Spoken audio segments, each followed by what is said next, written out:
Alright everyone, well, my number one most anticipated movie of 2022 is out, or it's been out for a few weeks now, and you're probably wondering what my thoughts are on the new incarnation of the Caped Crusader / Dark Knight, whatever the hell you would nickname him, the Batman. Yes, that's the name of the title, and apparently this is DC Comics' new approach to rebooting franchises like The Suicide Squad after the 2016 film and so forth. So, yeah, I was a bit iffy with this one, like most people were, hearing that number one, our main cast member, billionaire playboy / Caped Crusader, is played by the Twilight actor Robert Pattinson. Yeah, very iffy choice, and even after seeing the trailers and photographs of him as Bruce Wayne, which I'm not gonna lie did seem off to me a bit, but thank the Lord, after watching this, what is Twilight, may I ask? Yeah, this is his movie right here, people.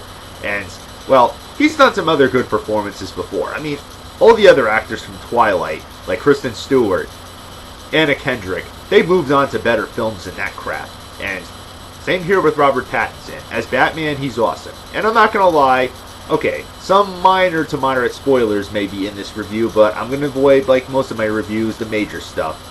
So, yeah, some cons in this. As Bruce Wayne, not to nitpick, he does seem a little off, just like in the trailer, and it just seems kind of awkward. Just a minor nitpick there, but as Batman, he's awesome. The visual styles of this movie are fantastic.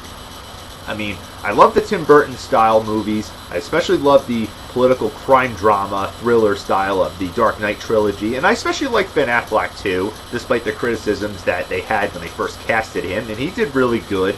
I mean, Christ, Michael Keaton suffered the same fate when they first casted him. People were freaking out when they heard that they casted a Mr. Mom actor, but he did great. And yeah, you could nitpick Christian Bale's performance with his growling voice.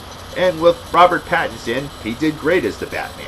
It's a film noir type of action / thriller movie, which it definitely has a great mix of that Tim Burton and Christopher Nolan feel to it. And alongside him, of course, as I mentioned in my most anticipated list of this year, you have Zoe Kravitz as Selina Kyle / Catwoman. He kind of has a bit of a twisted relationship with her, and she has a very interesting backstory, which I wouldn't dare give away. But as you know, they form kind of an alliance, despite their rather big differences in the past. You have, of course, the trusty butler, Alfred, this time played by Andy Serkis, who I was a bit iffy on too, but he did a fantastic job too as well. I mean, I like the one from the Tim Burton movie, I like the version of him played by Michael Caine from the Dark Knight trilogy. Jeremy Irons also did a pretty good job in the DC Extended Universe version, and this guy does just as good, I would say. Keep in mind, people, this is yet again a different take on the Caped Crusader himself. It reboots the franchise in the proper way without having to introduce the origin story of the character, which we already know. It does the same sort of thing as the Spider-Man movies did when it went over to the MCU. We know the backstory behind the character, so just move on and show us more. And they do just that.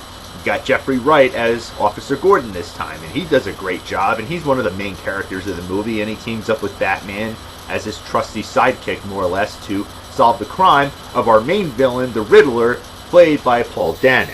A fantastic choice there, and especially seeing how they finally introduced the real Riddler this time around, not Jim Carrey. I mean, not that I have anything against him, it's just, all I saw was Jim Carrey in the Joel Schumacher movies. I mean, come on, he destroyed the Batman franchise. At least he was good enough to admit he did. And this time around, we got a real mysterious and almost a kind of a Saw-like Riddler. You know, the fact that he sets traps, and he's always wearing a creepy-looking green face covering, talking through a video message, always trying to keep people guessing of his location and identity. Which this kind of could have worked in a Christopher Nolan movie, don't you think? You know, the complex stories, his style of directing, how it makes you think a lot, it could have worked. But leave it to director Matt Reeves. He nails the shit out of it with this movie. It brings in the Batman with that first scene when you see him with all the rain and the dreary atmosphere of the big city, crime-ridden, polluted, and everything like that. The perfect foreboding atmosphere that you want to see out of this kind of Batman movie. And might I say, it never seems to stop raining in this city. I mean, I don't mind it, but damn. I mean, kind of a bit of a foreshadow of the ending right there. But anyway, let's not jump the gun here. It's a real thinker movie. It's a real film noir type of detective movie. All the detective gadgets that he uses are really cool. I love the eye contacts that he uses, especially when he gives them to Selena Kyle to work alongside him and to crack down other criminals like Falcone, who makes his return. I mean, okay, after the Transformers movies, thankfully he's moved on from that horridly comedic but laughable performance to this. So he's done better, but he's done worse than this. And, of course, you got other actors like the Penguin, played by Colin Farrell, who, again, I really didn't know how he was going to pull this off, especially with the whole physical appearance and everything, but damn, they really did a fantastic job giving him that appearance. I almost didn't recognize him as Colin Farrell.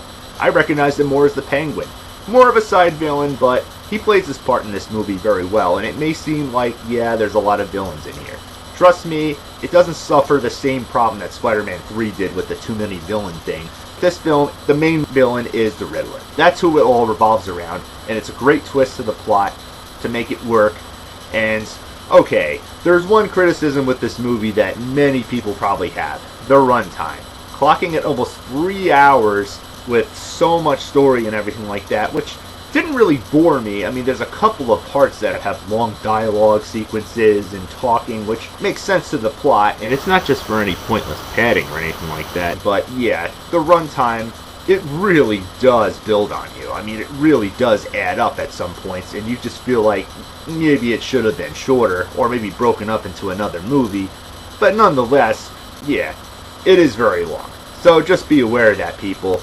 I've seen plenty of long movies before. I mean, I've seen Avengers Endgame, The Dark Knight Rises, so this ain't the first one to clock almost 3 hours. But other than that, there ain't much to say. This is a great Batman movie, despite some of the criticisms that some of the casting choices might have received, especially Robert Pattinson. I could safely say this is his role right here. He's moved on, he's done better, and Matt Reeves really did a fantastic job rebooting this franchise. He did a fantastic job with the Planet of the Apes sequels to the reboot, you know, the one that came out in 2011, and he did a great job with this one. So all I could say is, if you're a fan of Batman and you're skeptical on seeing this one, not to worry, it is great.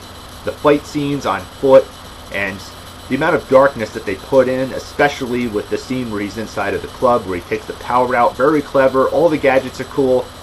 And even the vehicle chase scene with the Penguin was pretty top-notch as well, and I especially loved the design for the Batmobile as well. To me, it was the perfect mix between a Tim Burton and the Christopher Nolan film. Didn't have to go overboard with its design or be bulky or anything. So, all I could say is, go see it if you're a fan of the Cape Crusader. May not be the most original, but okay. We've seen much worse than this, trust me. So, my final verdict? The Rockin' Wii Remote Wii Motion Plus up and the Playing Wii Remote up. Trust me. It's plenty enough to bring vengeance and justice.